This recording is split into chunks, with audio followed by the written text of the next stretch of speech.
Hello and welcome back to my channel. I'm Jessica Green. I'm an integrative health practitioner and health coach. Today we're going to be talking about 5 habits to have your best year ever. And I'm really excited about this because we're not going to be talking about what you might think I would talk about, like meditation or drinking lemon and salt and water. If you want to check out health habits, my 5 top health habits, definitely check out that video in this link here. But today we're going to be shifting gears a little bit. We're going to be talking a bit more about mindset. And these 5 mindset shifts can make all the difference in your year.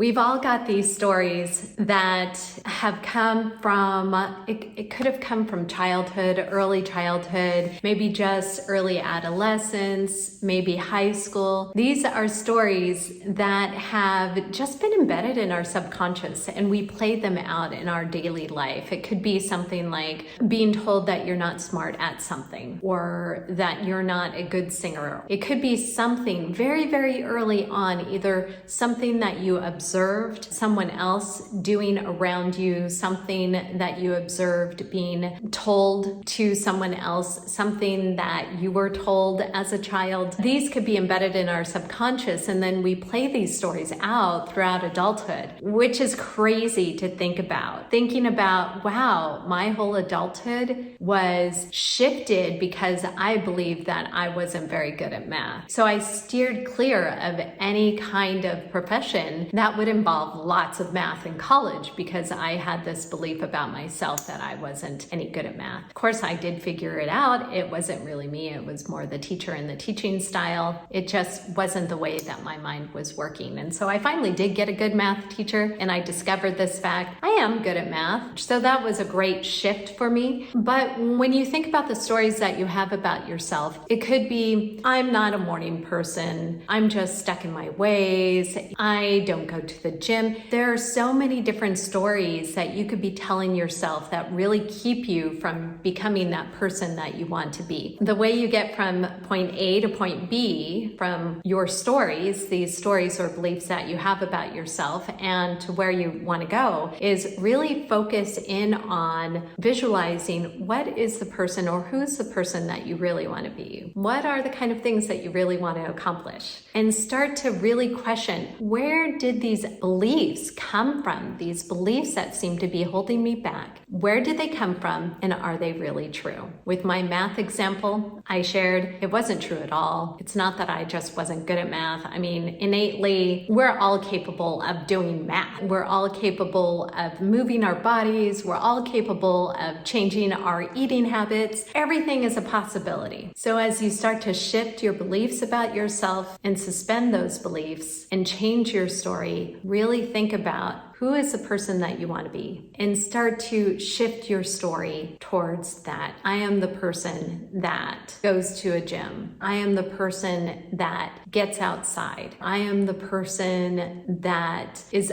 always achieving her goals. And you could build mantras around that as well.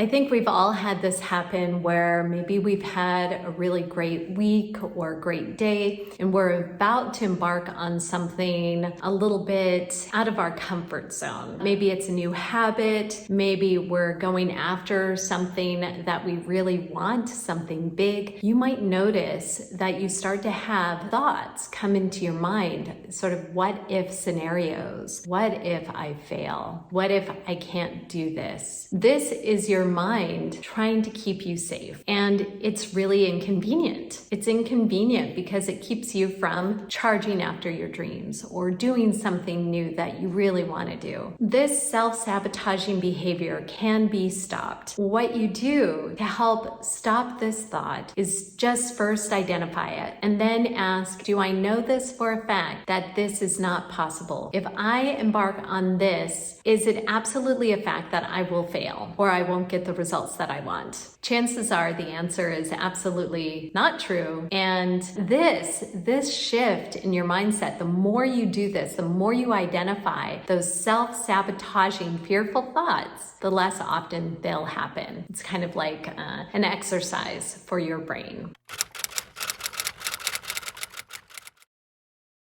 The really cool thing about our mind and our bodies is that our mind doesn't really notice the difference between an imagination and reality. We can actually shift how our body feels from a stress state. So in the example before, for number 2, if we're thinking fear-based thoughts, guess what it's doing to our body? The fear-based thought is actually affecting our bodies on a chemical level. It could be causing cortisol uptick, heart palpitations.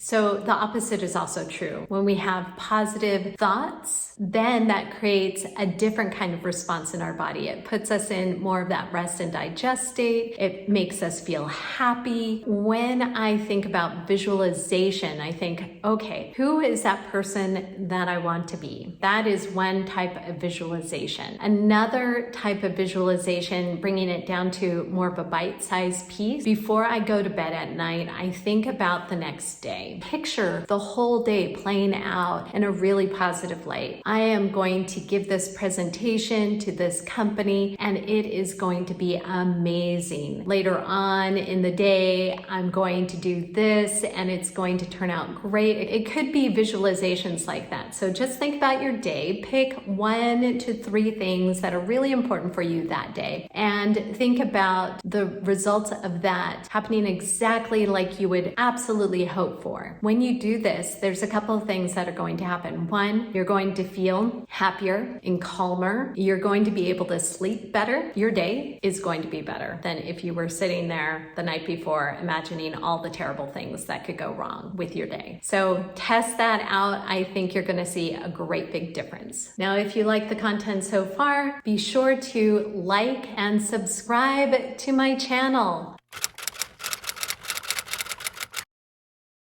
Now imagine every decision that you make throughout the day essentially has either a yes answer or a no answer. Either you're going to do something or you're not going to do something. Now I want you just to envision, what is that thing that you really want to achieve, or who is that person that you really want to become? And then go back to that yes or no response in your body. You have the yes, I will do something about it, or no, I won't. When you stop to think about this yes or no response that you have to something that has come up, you might realize, wow, I'm really keeping myself stuck in this no state. I'm not going to make any progress at all if I keep saying no. But if I say yes, then I'll start to move towards that person that I want to become. I also want you to pay attention to the words that you use. Now, going back to the first habit, and the words that you use do in fact matter. When you think about that thing that you could say yes to, think about the language that you're using. Oh, I have to go to the gym if I want this, or I have to go out on a walk if I want this. Have to. Oh, it feels like you're being forced to do something. Well, if you shift that language, oh, I get to go on this hike, or I get to go to the pool, it becomes an opportunity. It's a little bit of a different shift. Or you could take it a step further. Not that you get to,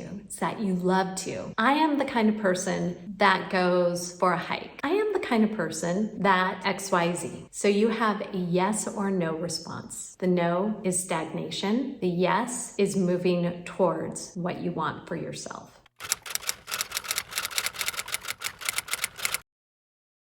This sounds so really simple, but I'll give you an example. I go to a class and I learn all about social media and Instagram, and I'm being told you really got to do stories every day or reels every day in order to bring in business. Well, if I listen to that and I really don't believe deep down that all that work is going to give me the results that I want, I'm going to be less likely to follow through on those activities. I might not be as consistent as what they're recommending. I might not feel very energetic about it, so I might begrudgingly go and do those activities, but my energy isn't there, so I'm not going to get the results that I want, right? Because I've already built that in. 1, I'm not going to be consistent, and 2, I'm going to go in there kind of grumbling about it. Now, if you shift that and you say, oh, okay, well, in different examples, say just going to the gym. If I go to the gym 3 days a week, I am absolutely going to build strength. I'm going to get more toned. I'm going to lose weight. I'm going to feel more energetic. You're going to be going to the gym 3 days a week, won't you? Because you will believe that you will get the results that you want. This is quite a mindset shift. Another thing that you could do to really help shift this as well is